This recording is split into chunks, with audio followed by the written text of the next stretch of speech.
My honor to introduce a man responsible for the expansion and success of one of the world's premier real estate enterprises. William J. McMorrow is the chairman and CEO of Kennedy Wilson, an international real estate investment and services firm with offices in the United States, the United Kingdom, Ireland, Spain, and Japan, with approximately $12 billion in dollars in assets under management. Kennedy Wilson employs more than 300 staff in its 24 offices around the world. And in 1988, Mr. McMorrow purchased Kennedy Wilson. Under his leadership, the company has enjoyed international prominence in trading on both the Tokyo and the New York Stock Exchanges with his company listing. His most recent venture is Kennedy Wilson Europe, launched in 2011 with offices in London, Dublin, and Madrid, and with $4 billion in assets under management just in Europe. Highly admired and regarded within the real estate industry, Mr. McMorrow is profiled in various publications, including the New York Times, Los Angeles Business Journal. He's also selected by the Real Estate Forum magazine as one of the Southern California's real estate icons. Serves on the executive board of the Luss Center for Real Estate at USC.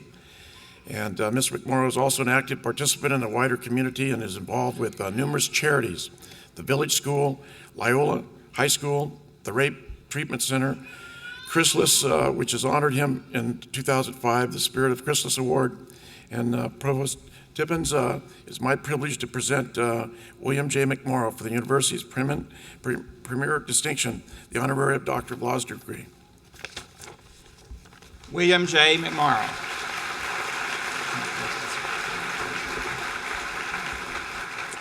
Because of your tremendous contributions to the economic life and health of Southern California and beyond, providing essential resources to businesses and residential spaces to individuals, because of your generosity and support of community causes that serve the needs of others, especially your service to such worthy educational institutions as the Village School, Loyola High School of Los Angeles, and the Luss Center at USC, and because of your commitment to the virtues of family and marriage, demonstrated by your faithful and loving partnership with your wife Leslie and your devotion and support for sons Tyler and Justin and your daughter Lindsay, and because of your dedication to hard work, excellence, and enlightened leadership, evidenced in a life well lived both professionally and personally. It is an inspiration to us all, especially to our students. Therefore, let it be known by the power invested in me by Pepperdine University's Board of Regents, I hereby confer upon you the honorary degree of Doctor of Laws with all the rights, duties, and privileges thereto appertaining. Congratulations. Thank you. Oh, you heard me? Yeah. All right. Let's get a picture over here. Yeah.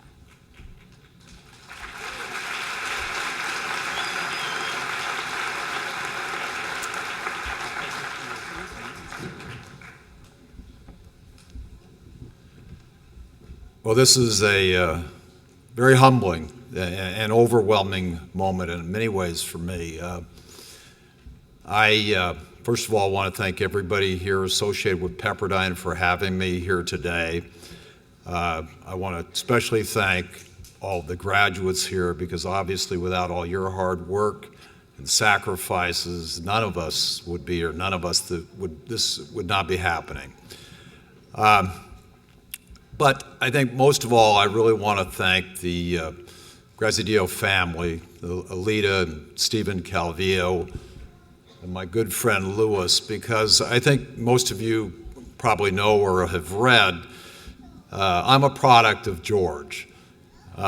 So I am one of those people that is built to kind of look forward and not backward, but this moment really gave me a chance to kind of sit down and reflect about not only some of the things that I've been able to do in business and in life, but my moments with him. And I was up very early this morning actually kind of rewriting things and rethinking about things, and I started laughing to myself thinking about some of the moments that I had with George. I first met him in 1980.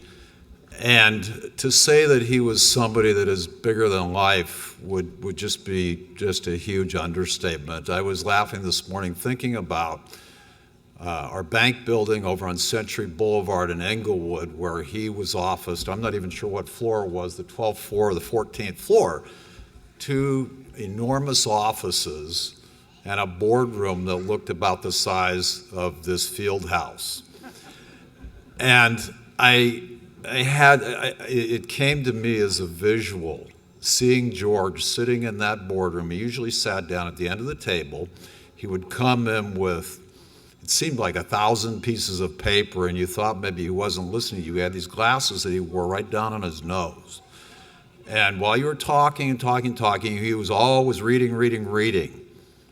But then, when he took those glasses off, you knew it was game on.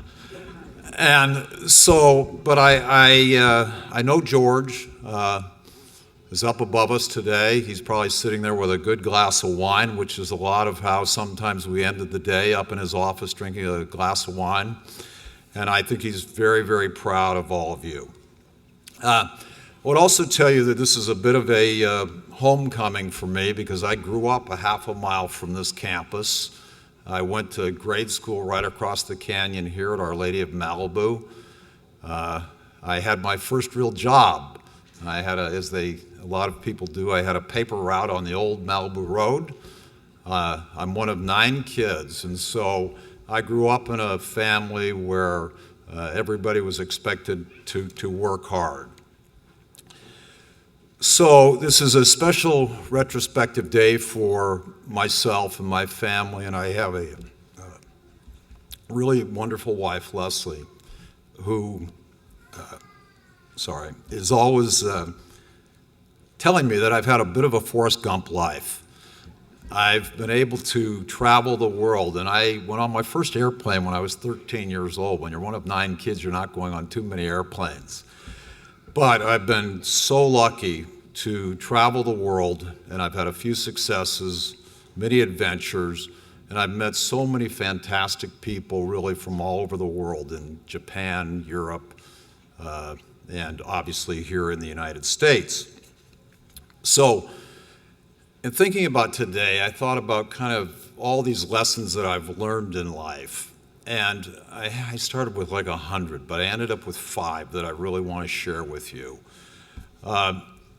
And I will tell you that most of these lessons came from 2 people, my dad and George. So, as I said, I met him in 1980. He called me up to his big office in 1981. I had just joined the bank. It was a very tough time in the U.S. economy. The prime interest rate was at 21.5%. The bank was having some difficulties. He sat me down in his office and he said, "Bill, I'm going to put you in charge of all the lending activities in the bank." And I was about 32 years old at the time. And he said, "I want you to walk across the hallway to an equally big office to talk to George Eltinge." Thinking this was going to be a celebration, I walked into George's office, and George G., that's what I called him, tells George that he's going to put me in charge of all the real estate lending activity in the bank and all the commercial lending. George Eltinge says, "That's a bad idea." And so here I am in the middle of these 2 guys arguing whether this is all going to happen. But fortunately, George G. prevailed, and that day really changed my life because that became the foundation of any business success that I've had today. So the 5 things quickly that I want to tell you that have really been important to me in my life, and I hope that you can do. Number 1 is you have to find a mentor or mentors early in your career that actually care about you, and George was one of those people. He gave me a job that I really wasn't qualified for, and as I said before, that really changed my life. But part of having a mentor is that you really have to make your own decisions with conviction. When you've got conviction, you've got to make your own decisions. The second important thing in my life has been a desire that George taught me to share credit for all your successes with other people.